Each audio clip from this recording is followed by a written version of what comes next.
Oke, assalamualaikum warahmatullahi wabarakatuh. Jumpa lagi dengan saya Novika Malia dan kali ini saya kedatangan tamu pengantin baru Ali dan Hanun.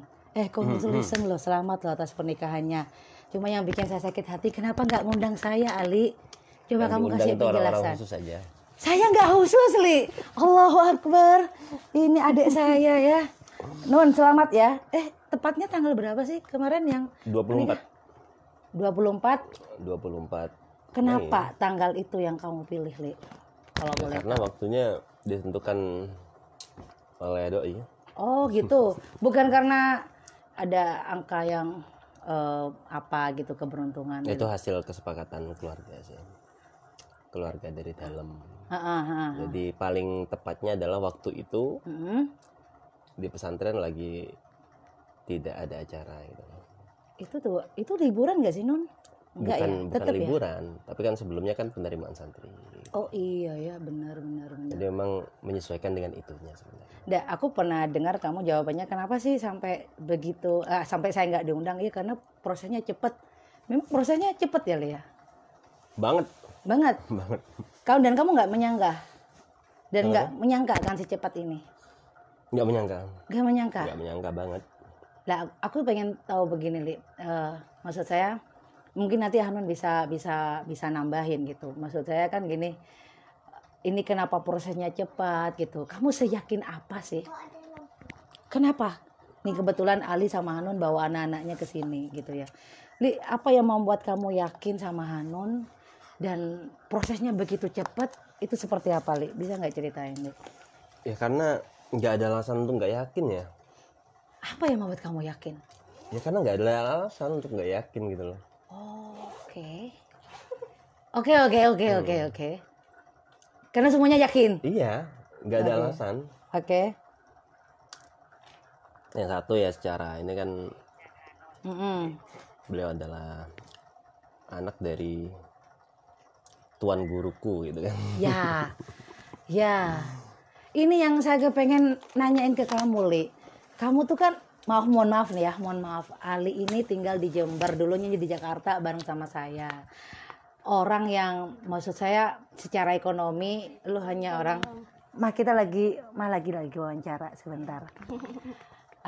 Li, aku udah kenal sama Ali udah cukup lama waktu di Jakarta dan saya tahu bahwa Ali orang yang biasa aja ya kan kayak saya lah ya, bukan darah biru gitu. Gimana kok kamu sampai berani banget ya? Kita tahu Hanun ini adalah anak guru kita gitu ya. Apa yang membuat kamu tuh berani dan punya motivasi apa kamu? Kok sampai berani mau melamar Hanun? Kalau berani itu mungkin bisa nggak ya diganti kata lain gitu ya. Jangan berani gitu loh. Apa dong? Ya tapi cukup yakin tadi gitu loh. Karena kalau misalnya berani itu kayak misalnya ada suatu yang cangkolang atau apa gitu. Ya. Emang di prosesnya itu ketika dikenalkan oleh salah seorang ustadz di dalam gitu kan. Ya sudah. Ini gak apa-apa Dia saya. memilih saya untuk mencoba dikenalkan gitu ke Neng Hanun gitu loh. Terus? Sebenarnya awalnya kenapa saya gitu. Jangan Ini saya lah. sponsor lagi nih. Terus? Ya kan banyak yang lain yang mungkin lebih pantas apa gitu. Nah kebetulan waktu itu aku ngedit buku. Ngedit buku? Ya. Buku apa? Buku TMI punya Putri. Oke. Nah, si doi yang penanggung jawabnya. Oh, iya. Makanya saya tuh nyebut mereka nih pasangan literasi. Li, lu nggak masuk frame deh, Li. Agak sini yang Li. Ya, saya nyebut mereka berdua tuh pasangan literasi karena sama-sama suka buku dan suka ya literasi ya. Hanun yang kadang megang acara yang berkaitan sama literasi gitu ya. Dan buku saya kebetulan ada pernah yang diedit dan dicetak oleh Ali, ya kan? Yups. Karena energinya ketemu tuh. Cuma gini Li, dari mungkin ada beberapa orang yang tidak tahu sejarah atau cerita kalian. Setahun yang lalu Ali kehilangan istri. Hanun setahun yang lalu kehilangan suami gitu. Apa yang mungkin Hanun bisa bercerita? Ini seperti apa? Apa yang kamu dapatkan? Gimana nih ceritanya, Nun? Dari Ali, Li, kamu kehilangan anak ya pertama, ya anak ketiga, kemudian kehilangan istri ya, dan tiba-tiba setahun kemudian kamu menemukan Hanun dan ini adalah pasangan yang tepat. Karena saya iri banget sama kalian, bukan karena kalian udah menikah, tapi ketemu sama energi yang sama itu kan keren banget gitu loh, Li. Gitu ya. Apa yang ingin kamu ini nih seperti apa kehidupan ini, Li? Apa ya? Allah itu memang benar-benar memberikan banyak rahasia gitu. Dalam kehidupan kita gitu. Jadi saya pikir waktu itu adalah tahun yang paling sedih buat saya gitu. Tahun 2001 itu. 2021. Ya. Karena setelah istri saya melahirkan, anak saya meninggal. Ya kan, anak yang baru dilahirkan tuh karena prematur meninggal. Kemudian istri saya beberapa hari kemudian, 40 hari kemudian meninggal juga. Oh, jarinya 40. Iya. Oke. Nah, setelah itu menjelang 100 hari, kakak istri saya meninggal. Siapa, Li? Kakaknya istri saya. Kan aku kenal yang mana? Mbak Husnul. Oh, enggak kenal. Berarti adiknya Mas Zainul ya? Ya, adiknya Mas Zainul. Oke. Baru kemudian mertuaku meninggal. Setelah 40 itu berdekatan itu. Oh my god. Jadi berturut-turut banget gitu selama setahun itu. Selama setahun, iya. Oke. Ya aku hanya ya nggak tahu. Ya Allah ini ngasih ujian kok sebegininya gitu ya. Ya aku juga tidak pernah merencanakan apa-apa. Akhirnya aku bilang ya sudahlah. Kalau misalnya memang engkau mau merencanakan sesuatu ya sudah, aku ikut rencanamu aja gitu. Jadi kalau misalnya nanti aku merencanakan sesuatu dan itu tidak sesuai dengan rencanamu ya, aku jadi ini nanti kan, jadi orang yang nggak bersyukur. Orang yang nggak bersyukur, kemudian orang yang ini dengan diriku, orang yang kemudian menganggap wah rencanaku segini aja gitu. Itu.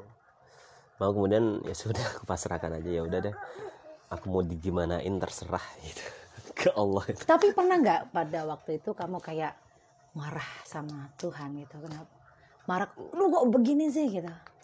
Ada nggak marah ya? Nggak marah ya sebenarnya, lebih ke pasrah aja dari awal. Iya, lebih ke pasrah. Apa yang membuat kamu sampai pada titik pasrah itu, Li? Maksudku lu keluar kehilangan anak, kehilangan istri. Kayaknya udah selesai gitu. Udah episode hidupku udah selesai gitu. Iya. Ya, maksudnya selesai, sudah sampai di sini. Nggak tahu setelah ini aku mau kemana. Artinya target-target kehidupan juga udah nggak ada. Gitu. Ya tinggal, ya udah deh. Kalau misalnya engkau kasih aku hidup ya aku terima hidup itu. Kemudian aku akan jalani terserah. Tapi sempat down nggak, Li? Maksudnya lu hilang orientasi, lu hilang, sempat down nggak sih? Sempat down nggak? Sempet ya, kalau waktu itu masih sempet itu. Karena memang masih deket-deket itu.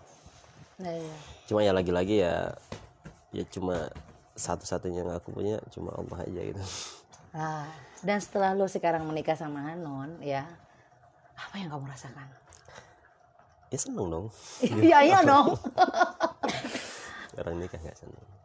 Ya paling tidak ada spirit hidup yang bisa aku ini kan, yang bisa aku dapatkan gitu kan. Okay. Ada sesuatu yang memang ketika kita merencanakan sesuatu itu kemudian tidak seindah yang kita bayangkan, itu akan membuat kita menjadi down atau menjadi punya spirit low spirit gitu dalam hidup gitu kan.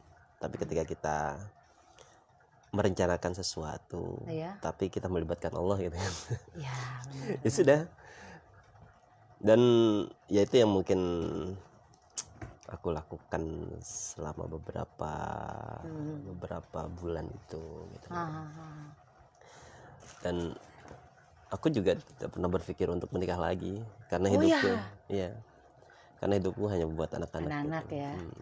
Jadi nggak ada waktu itu, tapi ada yang waktu itu yang mau banyak. Tapi enggak.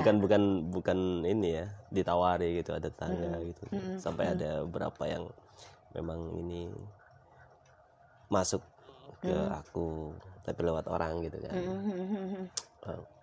Enggak dulu deh ya gitu. Aku enggak dulu gitu. Oke. Nun, aku mau nanya. Ali punya 2 anak. Dia duda dengan 2 anak. Apa yang membuat kamu yakin menerima Ali? Apa?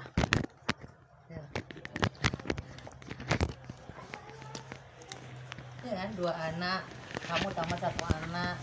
Apa yang membuat kamu menerima selain jawabannya istikharah ya? Kalau udah istikharah bagus, udah selesai nih acara nih. Lu pengen tahu nih, maksudnya lu nggak kenal kan, nggak begitu kenal sama Ali. Nggak kenal sama sekali kan. Tapi apa yang membuat kamu yakin? Tolong gini nih, saya kan orangnya pemikir ya, kalau ada cowok yang datang ke saya tuh kan saya selidiki dulu tuh kan ya, sehingga tuh ada celahnya nih, ada celahnya. Jadi akhirnya aku nggak kawin nih Non. Tolong nasihati saya sebagai orang yang sudah menikah, kamu pasti lebih beyond daripada saya gitu. Membuat kamu yakin terhadap bahwa inilah yang tepat buat kamu tuh seperti apa Non? Ya kalau Kak Novi ngelarang aku jawab jawabannya istikharah nggak bisa, memang karena istikharah. Jadi memang prosesnya Kak Ali ini yang istikharah duluan, kemudian istikharah bagus, terus matur ke Umi, kemudian dari pihak kita istikharah juga, kemudian hasilnya bagus, ya sudah gitu. Jadi memang syaratnya hanya 3 saja, istikharah, kemudian istisyarah. Istisyarah ya kita ngecek lah latar belakang Ali bagaimana gitu, terus nasab ya nggak harus ini ya, kalau katakan ini kan bukan darah biru ya, harus begitu sih sebenarnya, cuman nggak ada latar belakang buruk gitu. Oh gitu. Enggak, yang istisyarah itu bukan. Istisyarah itu aku yang menarik kan, kamu ngecek dia duda. Bukan aku sih, bukan yang ngecek. Yang ngecek, cuma kan mesti ngasih tahu kan bahwa dia duda, anak 2, dan dia juga bukan orang yang sama dengan kelasmu ya, kalanganmu gitu. Apa yang akhirnya kamu ya udah deh, selain ya oke istiarahnya bagus, tapi ini yang tepat, karena saya yakin banyak dong sebelum Ali yang datang menawarkan itu gitu. Kenapa dari sekian orang yang datang yang ingin menjadi pendampingmu harus Ali?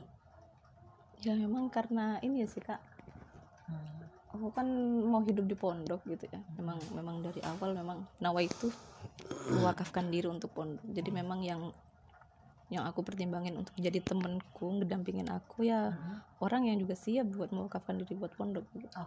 Ya udah pondok gitulah. Kalau masalah anak itu kan hanya masalah nanti adaptasi begitu. Yang penting aku juga tahu istikharah ya pertama ya. Istikharah sudah oke, istisyarah oke. Kemudian syarat ketiga tuh ya ketika itu memang bilang syarat ketiga emang mau nggak ikut ke pondok gitu. Oke. Dan beliau bersedia, beliau. Jadi memang kalian memang nggak kenal sama sekali. Nggak kenal sama sekali. Jadi memang ketemunya itu ketika kita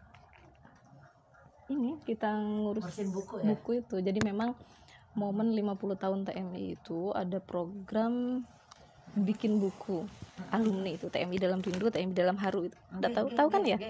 Nah, itu memang kenangan-kenangan alumni yang akan dibukukan gitu. Kebetulan aku penanggung jawabnya Kak. Penanggung jawabnya. Terus aku memang yang mengumpulkan naskah itu ya, dibantu adalah ada teman alumni itu. Ya kita juga yang mengedit awal itu. Nah kemudian ada salah satu yang katanya Kak Ali bilang tadi, ada salah satu guru berkeluarga yang bilang, yang menawarkan gitu, ini kira-kira mau diedit lagi nggak nih gitu. Ini sama siapa tak gitu ya. Ada nih editor, dia udah editor nasional gitu bilangnya. Iya gitu. Iya karena memang kabarnya banyak ya buku-buku yang sudah diedit sama Kak Ali. Di belakang. Oh ya siapa Ustadz gituin kan, ada nih teman saya gitu, namanya Ali Ibnu Anwar gitu. Awas jatuh loh sayang, itu licin sayang, pelan-pelan jatuhnya.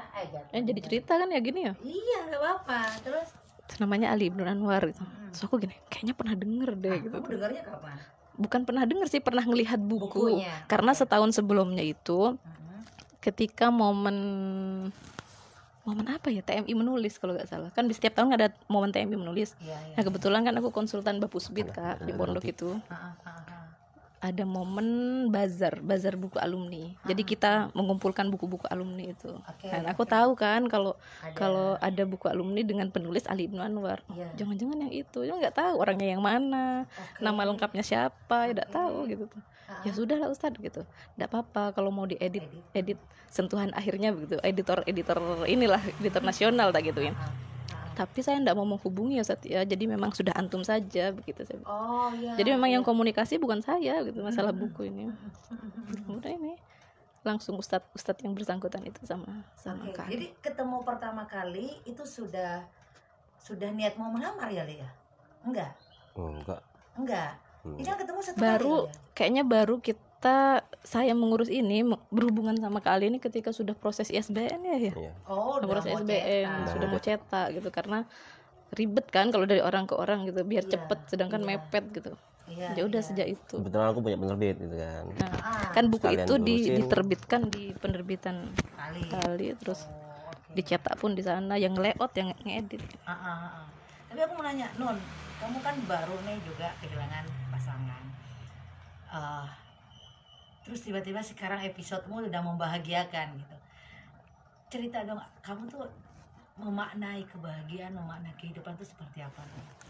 Berat nih. Aku bagian ringan-ringan aja deh Kak. Yang berat-berat ini aja nih. Kalau aku pengen tahu kamu tuh, ini kamu memaknai kehidupan ini seperti apa? Maksud saya, ya kamu baru saja kehilangan suamimu gitu, tiba-tiba kamu ketemu sama orang, buat saya kalian udah tepat ya. Pas ketemu sama ini gitu, dan begitu cepat gitu prosesnya, dan wah aku sampai benar-benar terharu loh. Apa kamu mau memaknai kehidupan ini seperti apa? Gimana ya? Ayo dong.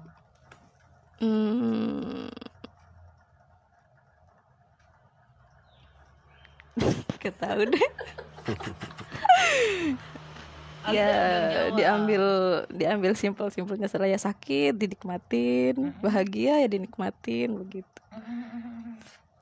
Jadi memang ini sih di awal-awal kehilangan itu kayak kok bisa begitu tuh, kok gitu.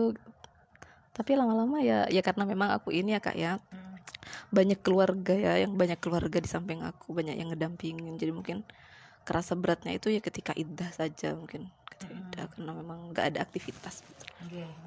Ya setelah iddah ya tetap berat yang namanya kita nggak punya teman kan ya, nggak punya teman dan nggak punya teman ngobrol ya. Ketika kita bahagia kita nggak punya teman untuk berbagi kebahagiaan, kita sedih kita nggak bisa berbagi kesedihan kita, itu kan berat sekali. Terus anak ini ngedampingin anak, gimana ya nanti proses tumbuh anak ini akan bagaimana ya tambah sosok ayah gitu. Cuman ya kita jalanin aja, saya nikmatin aja gitu. Dan saya tuh kayaknya nyaris tidak pernah terlihat, gak tahu ya orang kan yang lihat. Cuman kayaknya tidak pernah gitu berusaha menunjukkan bahwa lagi sedih gitu, enggak. Ya gak tahu, tiba-tiba aja gitu terus jalannya begini. Bahkan ketika ngurus urusan buku ini kan ya sudah gitu ya, diajli ma'had, pondok bismillah nawaitu pondok. Tapi kamu sama nggak sama Ali, sudah mikir untuk nggak akan nikah lagi gitu? Sempet nggak? Udah gitu? Enggak sih, bukan pas nggak akan nikah lagi, enggak. Cuman nggak dalam waktu dekat begitu. Karena memang aku memang tipenya sepertinya tipe orang yang nggak bisa sendirian gitu loh. Apalagi harus anak gitu, ini yang tak pikirin itu. Butuh gimana menghadapi ini sendirian gitu. Dia butuh sosok ayah lah, pasti sosok cowok gitu. Ayah. Ya begitu. Cuman nggak dalam waktu dekat gitu. Saya mau ngomongin anak-anak nih ya. Anak-anak semuanya menerima ya. Langsung enjoy ya. Malah yang tua malah nggak mau pulang ke kampung. Jember. Maunya di sini. Iya. Kalau yang ininya Nun gimana, putrinya ketemu sama Ali? Enjoy ya. Cuman memang anakku tuh tipenya ini Kak, sulit gitu dia mau adaptasi sama orang baru tuh sulit. Ya di awal-awal tuh dia sadar sih kalau ini ayah begitu, ayah. Panggilannya apa, Li? Ayah. Tetap bawaan ayah, Uma. Tanpa mengubah. Enggak mengubah gitu, enggak mengubah. Betul. Karena kalau mengubah nanti kita jadi kayak ini ya, aku juga pernah kemarin tuh bukan bantuin sih. menemani sahabat saya menikah lagi gitu. Terus anaknya nanya, tante saya mau manggil dengan ibu yang kedua ini apa, kamu manggilnya apa, Le gitu kan ya. Ya sudah, tetap manggil Le untuk menghormati, kan ibunya bercerai ya sama bapaknya, untuk menghormati ibunya. Jadi dia manggil ibu ya tetap sama ibunya, sama ibu yang kedua ya manggil Le gitu, untuk menghormati itu gitu. Iya Le ya. Iya. Emang nggak ada yang perlu diubah kan? Iya Gitu. betul. Iya. Karena memang dari awal kita komunikasi itu memang udah ini ya Kak ya, ngobrolnya tuh sudah bukan masalah perasaan lah apa, enggak, udah bukan waktunya gitu. Jadi memang dari awal ya kita, Tapi kita ngobrolin pahitnya gitu. gitu. Pahitnya apa? Ya aku punya anak 2 gitu. Oh iya sih. Ya aku juga punya anak gitu. Nah, aku juga punya keluarga 2 sekarang, keluargaku dan keluarga suamiku yang dulu gitu. Jadi memang tugas kita ya kita akan menyatukan 4 keluarga gitu. Oh iya ya. Iya kan begitu. Keluarga aku, keluarga Kak Ali, keluarga Kak Ova, keluarga Kak Anas kan begitu. Komunikasi sama Masih. Kemarin Kita dari sana, dari rumah Kak Dari Anas. rumah almarhum. Dari rumah Kak Anas. Maaf, suamimu dikuburkan Di pondok. di pondok. Oh, geng. Dan kita juga ke Makbaro begitu. Kak Ali ini juga ya ke Makbaro, ke Kak Anas begitu. Dan kemarin waktu nganter ke sini juga Mbak Nyofa ikut. Ya. Jadi memang Nah itu mungkin yang itu terpenting ya. dari awal Kita sedang menyatukan 4 keluarga. ya harus sadar gitu, harus sadar bahwasanya ada 4 keluarga di kita gitu. Karena kan kita tidak akan bisa memisahkan Ayah dari keluarga babahnya gitu. Aku juga nggak akan bisa memisahkan si Azra dan Juna dari keluarga Kak Ova, kan jelas nggak akan bisa gitu. Betul. Tapi ini Li, yang menarik yang pengen aku tanya. Kamu kan anggaplah orang biasa ya. Iya. Kayak saya lah, tiba-tiba lo tinggal di pesantren, adaptasinya sulit nggak sih Li? Lo kan harus ketemu sama Kak Bosi, itu kan beda dengan ketemu sama kakak ipar nggak sih, Kiai sama Kak. Itu gimana tuh? Ada adaptasi yang sulit nggak sih? Ya adaptasi mungkin memang ini ya perlu ya. Cuman saya pernah ngabdi di pondok kan kebetulan 2 tahun. 2 tahun ya Le? 2 tahun. Waktu masih ada abah gitu. Nggih. Oh sebelum ke Jakarta kamu ngabdi? Di Jakarta ngabdi di pondok dulu. Oh nggih. Dan di Idaroh pula gitu, di Idaroh Di sekretariat. Sekretariat. Oke. Terus? Ya cukup intens berinteraksi sama abah gitu kan. Kemudian juga sering kena marah juga ketika salah gitu. Iya, I know. Sudah terbayangkan sih sebenarnya ketika aku harus tinggal di pondok nanti akan seperti apa gitu. Nggih. Mungkin pengalaman itu yang nanti akan aku dapatkan lagi setelah di pondok ya.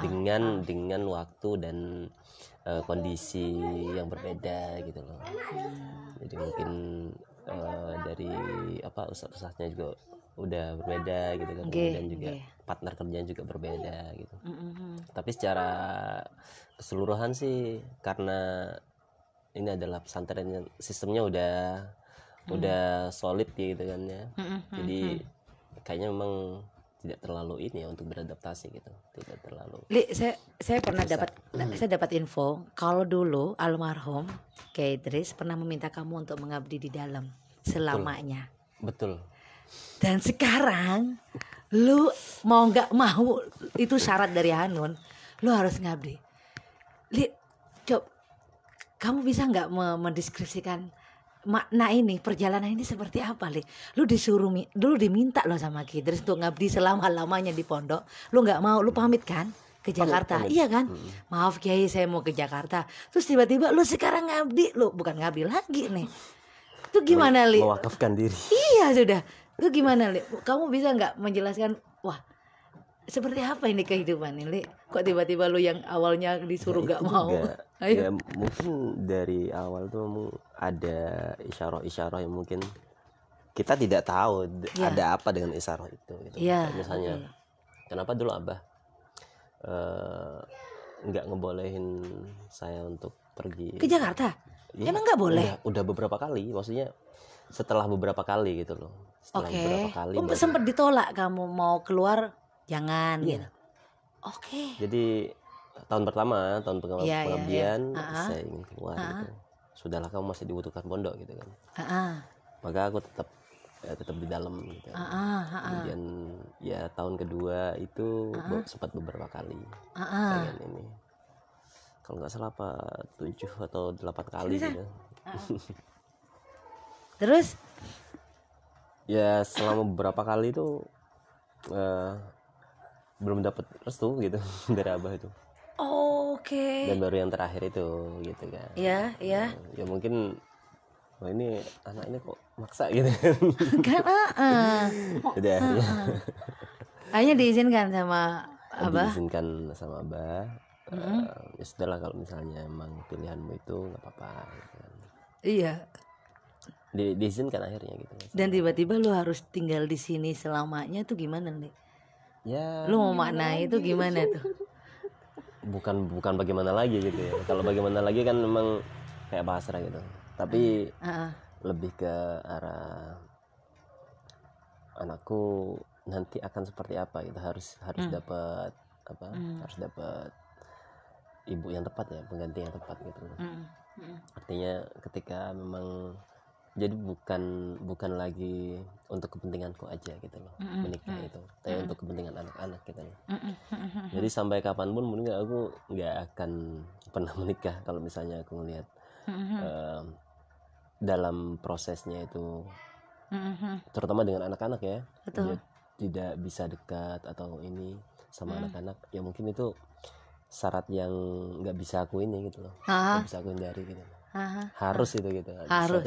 Sesuatu yang memang wajib dia apa, kalau misalnya memang mau menikah dan mau ijtihad bareng, ya harus sepaket menerima beli 1 gratis 2 gitu loh. Tapi gini, kalau Hanun kan syaratnya harus di pondok gitu. Lu ada syarat nggak ke Hanun? Kenapa? Ada syarat nggak? Ya syaratnya ya anak-anaknya itu. Nerima anakmu aja. Oke. Dan Hanun Aku bersedia. juga,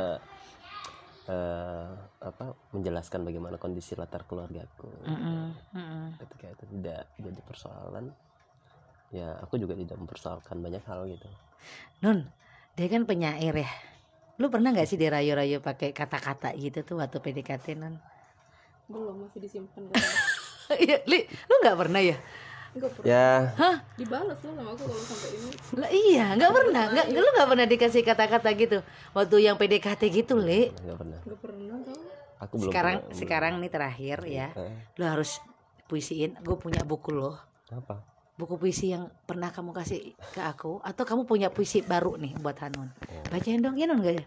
Kan nggak pernah, Nun, beneran nggak pernah. Pernah, masih disimpan katanya mau disimpan. Nggak, sekarang kamu harus bacain puisi buat Hanun. Apa? Puisi apa itu? Gimana, katanya kamu udah disimpan, Li? Ya, sepakat nih semuanya nih orang-orang. Ayo dong. Ayo, Li.